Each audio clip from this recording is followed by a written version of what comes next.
initiation au Kweda.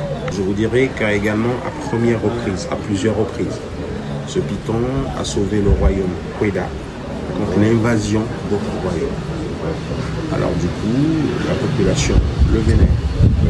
Alors, une fois tous les 7 ans, ils apportent des offrandes au python. Ces offrandes, en vérité, c'est le fruit du travail de l'homme. Ils apportent des moutons, des poulets, de l'huile rouge, de l'haricot, pour l'offrir en fait à la divinité, le remercier. Alors déjà très tôt, déjà le matin, le prêtre vaudou, c'est-à-dire les gardiens du temple, sont déjà passés pour formuler des vœux pour la population, pour la paix, l'amour, que des récoltes soient bonnes, pour que tout ce qui est positif puisse rentrer dans la vie active de la population de Kweda et même boire du Bénin. Parce qu'à l'intérieur, il y a la pierre même qui représente le python. Donc c'est que le prêtre seul qui a le droit d'y rentrer. Aujourd'hui, c'est le jour du marché, c'est pourquoi le rideau là est ouvert. Quand vous regardez la case, il y a le toit qui a été changé en 92.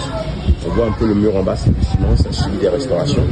Le pilier debout, c'est du béton, on a repris de l'argile dessus, mais la case de derrière, c'est l'original. Elle date de 1717.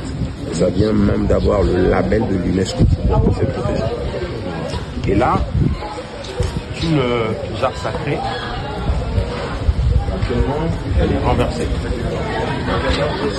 Quand on dit renversée, c'est que c'est pour être protégé. Elle est mise en sa position normale une fois tous les 7 ans. Tous les 7 ans. Parce que le nombre 7, le 9, le 16, le 41, le 21, que vous retrouvez aujourd'hui dans les religions du livre. Une fois tous les 7 ans, la prêtresse du temple, en fait, c'est une femme qui est choisie à partir du 3e âge, après 50 ans.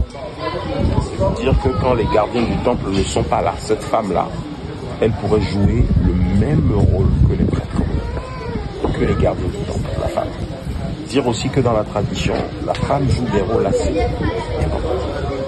La femme, d'ailleurs, dans la tradition, est appelée Dekarento, qui veut dire la porteuse de la calebasse sacrée. Ce qui est plus sacré dans les temples, en vérité, c'est les femmes qui les détiennent.